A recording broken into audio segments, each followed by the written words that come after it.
السلام علیکم، prime stories کے ساتھ میں ہوں مہوش سہیل چوہان۔ رحیم یار خان میں ایک انوکھا واقعہ پیش آیا ہے جہاں ایک نئی نویلی دلہن اپنے دلہا کو لوٹ کے بھاگ گئی۔ یہ کیا واقعہ ہے جانیں گے عامر مجید سے۔ السلام علیکم عامر۔ وعلیکم السلام۔ عامر، یہ کیا واقعہ ہے؟ نئی نویلی دلہن اپنے دلہا کو ہی لوٹ کے بھاگ گئی؟ جی بالکل مہوش، یہ دلہن جو ہے نئی نہیں ہے۔ اچھا۔ یہ دلہن کئی بار دلہن بن چکی ہے، اور اس میں ہوتا یہ ہے کہ دلہن ایک ہی رہتی ہے اور دلہے تبدیل ہوتے رہتے ہیں۔ اچھا۔ ہاں، یہ پورا ایک گینگ ہے، اور یہ ہماری جو سرائکی بیلٹ ہے، رحیم یار خان، وہاڑی، میلسی، یہ جو علاقے ہیں یہاں پر یہ ایکٹیو ہے۔ یہ کرتے کیا ہیں کہ سادہ جو لوگ ہیں ان کو ٹریپ کرتے ہیں، اور یہ ان گھرانوں کو ٹارگٹ کرتے ہیں جہاں پر لڑکوں کے رشتے نہیں ہو رہے ہوتے۔ اچھا، مطلب آپ نے سنا ہوگا لڑکیوں کے بالکل رشتے میں نہیں نے ہو یہ رہے سنا ہے کہ لڑکیوں کے رشتے نہیں ہو رہے ہوتے، لیکن یہ پہلی دفعہ سنی ہوں کہ کسی لڑکے کا رشتہ نہیں ہو رہا ہے کسی وجہ سے، یا لڑکا کماتا نہیں ہے، یا لڑکے والوں کی لڑائی ہوئی ہے اپنے خاندان میں، ان کو کوئی لڑکی نہیں دے رہا، بالکل، تو یہ ان فیملیز کو ٹارگٹ کرتے ہیں۔ میں بھی یہ واقعہ رحیم یار خان کا علاقہ ہے لیاقت پور، وہاں پر پیش آیا ہے، اور تھانہ تبسم شہید ہے۔ 23 سے 24 سالہ لڑکا ہے، اس کا نام محمد نیاز ہے۔ اس کی شادی جو ہے عظمیٰ بی بی نامی ایک لڑکی سے ہوتی ہے، اور اس لڑکی کی بھی عمر مبینہ طور پر 20 سے 22 سال کے درمیان ہے۔ نیاز محمد کی والدہ کی مدعیت میں یہ مقدمہ درج ہے، مقدمہ الزام نمبر 227/26 بجرم میں دفعہ 380 420 380 چوری اور 420 دھوکہ دہی فراڈ کا جو کیس ہے اس سے متعلق ہوتی ہے۔ جو مدعی مقدمہ ہیں وہ یہ بتا رہی ہیں کہ ان کے بیٹے محمد نیاز کی شادی کا معاملہ ہوتا ہے، اور ان کا ایک تعلق دار ہوتا ہے جس کا نام وحید ہے۔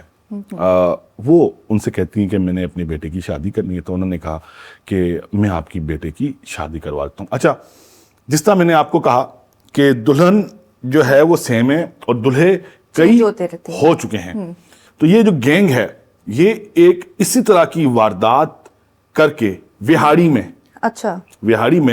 واردات کر کے وہاں سے نقل مکانی کر اس وقت لیاقت پور آیا ہوتا ہے۔ تو یہ میرج بیورو والوں سے رابطے میں ہوتے ہیں، کسی میرج بیورو کو بتاتے ہیں کہ یہ اس طرح لڑکی ہے اور اس کے لیے رشتہ درکار ہے، تو وحید جو ہے میرج بیورو سے رابطہ کرتا ہے، تو میرج بیورو والے اس لڑکی کا رشتہ دکھا دیتے ہیں۔ پھر وہی ہوتا ہے کہ لڑکے والے لڑکی والے کے گھر جاتے ہیں، اور جب محمد نیاز کی والدہ محمد نیاز کو لے کر لڑکی والوں کے گھر جاتی ہے تو وہ یہ بتاتے ہیں کہ یہ لڑکی ہے، اس کا نام عظمیٰ بی بی ہے، اور یہ ہماری بھانجی ہے۔ اچھا، ہماری بیٹی نہیں ہے، ہماری بھانجی ہے۔ بتاتے ہیں کہ ان کے جو والدین ہیں وہ بچپن میں ہی اللہ کو پیارے ہو گئے، تو ہم نے ان کو پالا پوسا ہے۔ تو رشتے کی بات چلتی ہے مہوش، تو وہ یہ کہتے ہیں کہ ہم نے اس کی 20-22 سال خدمت کی ہے۔ اچھا، مطلب اس کے والدین گزر گئے، ہم نے 20-22 سال اس کی پرورش کی ہے، تو آپ کو سمبھاوا دینا پڑے گا۔ اچھا، سمبھاوا کیا ہوتا ہے؟ سمبھاوا ایک قسم کی رقم ہوتی ہے، اور وہ رقم جو ہے لڑکی والے لڑکے والوں سے لیتے ہیں۔ ہمارے آپ نے دیکھا ہوگا مختلف قبائل میں یہ رواج تھا کہ لڑکی کو بیچا جاتا ہے، ٹھیک ہے؟ یہ بیسکلی لڑکی کی جو پرورش ہے اس کی قیمت وصول کی جاتی ہے، اور یہ ہماری سرائکی بیلٹ میں اس کو سمبھاوا کہتے ہیں، تو وہ سمبھاوا لیتے ہیں۔ اچھا، کوئی اپنی بیٹی کا تو سمبھاوا لے گا نہیں، بالکل۔ تو یہ جو گروہ ہے یہ ظاہر کر کے کہ یہ ہماری بھتیجی ہے، بھانجی ہے، یا ہماری لے پالک ہے، ہم نے کہیں سے اس کو اڈاپٹ کیا تھا، ہم نے اس کو پالا پوسا ہے، تو اس کی مد میں رقم لی جاتی ہے، تو اس کو سمبھاوا کہتے ہیں۔ تو ان سے کہا کہ آپ ہمیں سمبھاوا دیں گے۔ اچھا، فوری طور پر جو ہے وہ منگنی ہو جاتی ہے، ایک سونے کی انگوٹھی جو ہے وہ دے دی جاتی ہے۔ سمبھاوے کی رقم طے ہوتی ہے 4 لاکھ روپے، اور اس کے ساتھ ساتھ 1 تولہ زیور بھی جو ہے وہ مانگا جاتا ہے۔ 30 مئی کو رواں سال 30 مئی کو نکاح ہو جاتا ہے۔ نکاح خاں سے ہماری بات ہوئی، نکاح خاں نے اس بات کی تصدیق کی، ہاں بھئی اس طرح نکاح ہوا تھا کہ عظمیٰ بی بی تھیں اور لڑکا تھا محمد نیاز، اور بتا رہے ہیں کہ کوئی وکیل صاحب تھے وہ بھی آئے تھے۔ مطلب اب آپ اس سے اندازہ لگائیں کہ گینگ کے اندر کتنے لوگ ملوث ہیں۔ اچھا، نکاح ہو جاتا ہے، نکاح کے بعد رخصتی ہو جاتی ہے۔ عظمیٰ اپنے سسرال حیدر کالونی میں واقع سسرال لیاقت پور حیدر کالونی میں واقع سسرال میں آ جاتی ہے۔ 2-3 دن گزر جاتے ہیں، अच्छा ये ग्रोह इतना शातिर ग्रोह है कि इसको पता है कि भरे शादी के घर से तो भागना मुमकिन नहीं है सारा सामान समेट कर। बिल्कुल। ये लोग इंतजार करते हैं 2 से 3 दिन। और इसी तरह होता है महविश कि 5 जून की रात को जो गैंग के बाकी मेंबर होते हैं, जो मुबैना तौर पर उस्मा रिश्तेदार के बने होते हैं, हाँ, मामी मामू चाचा चाची कजन्स जो होते हैं, वो सब बाजमात होकर पहुंच जाते हैं मोहम्मद नियाज के घर पर। अच्छा जी हम मिलने के लिए आए हैं उस्मा से। रात को खाना वाना खाया जाता है, सुबह होती है तो मोहम्मद नियाज तो सोया होता है, बाकी घर में मौजूद जितने लोग हैं वो भी सोए होते हैं। मोहम्मद नियाज की वालदा की आंख खुल जाती है। जैसी आंख खुलती है वो देखती है कि रिश्तेदार कहाँ हैं, मेहमान गायब हैं। उसके बाद वो मोहम्मद नियाज के कमरे में जाती है तो देखती है कि पूरा कमरा बिखरा हुआ है और मोहम्मद नियाज जो है वो सोया हुआ है। करते कराते जब वो पूरा घर देखती हैं तो जितनी भी कीमती चीज़ें होती हैं, उसमें गोल्ड होता है, 65,000 रुपये बताया गया है कैश था, वो होता है। इसके अलावा घर की जो मशीनरी होती है छोटी मोटी, वो सब गायब होती है। अच्छा। जो साइला हैं वो थाना तबस्सुम शहीद पहुंच जाती हैं और वहाँ पर जाकर मुकदमा इल्ज़ाम नंबर जैसे मैंने आपको बताया 227/26 जो है वो दर्ज करवाती हैं। तो उनको वहाँ पर इंकशाफ होता है कि वो पहली खातून नहीं है। इससे पहले भी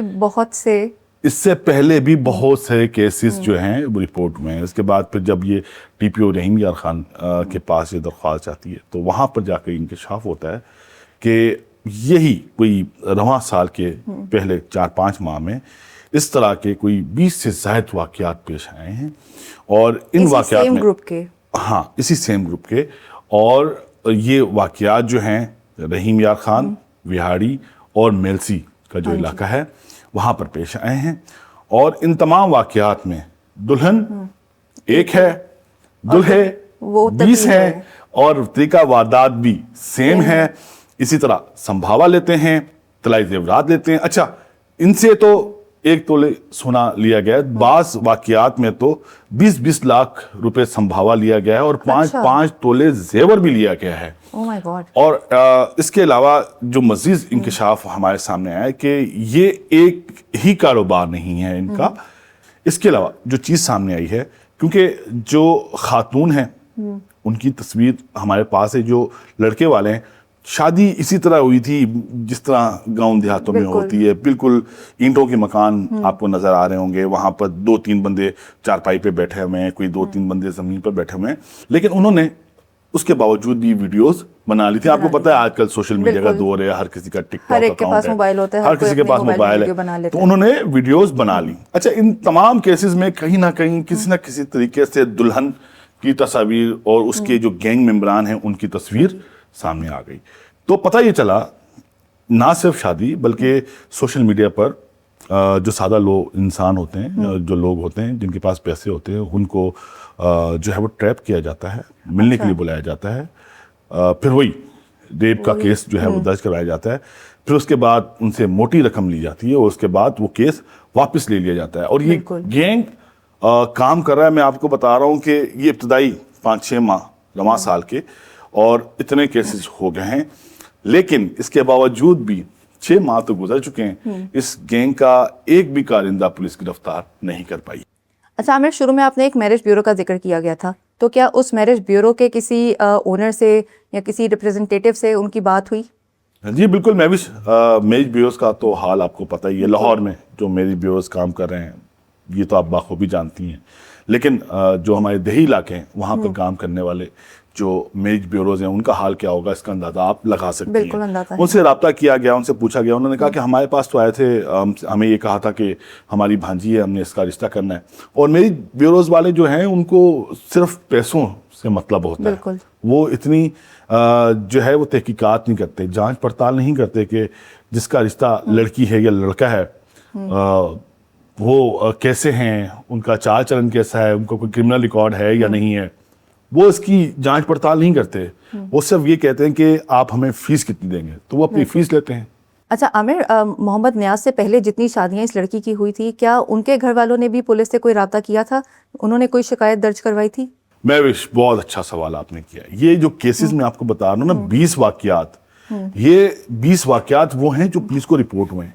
कई लोग तो ऐसे हैं जो शर्मिंदगी के बायस थाने जाते भी नहीं हैं, अच्छा, उनको इस चीज का बाखूबी इल्म है। ये तो वो लोग हैं जो हिम्मत दिखाते हैं, बिल्कुल, थाने चले जाते हैं।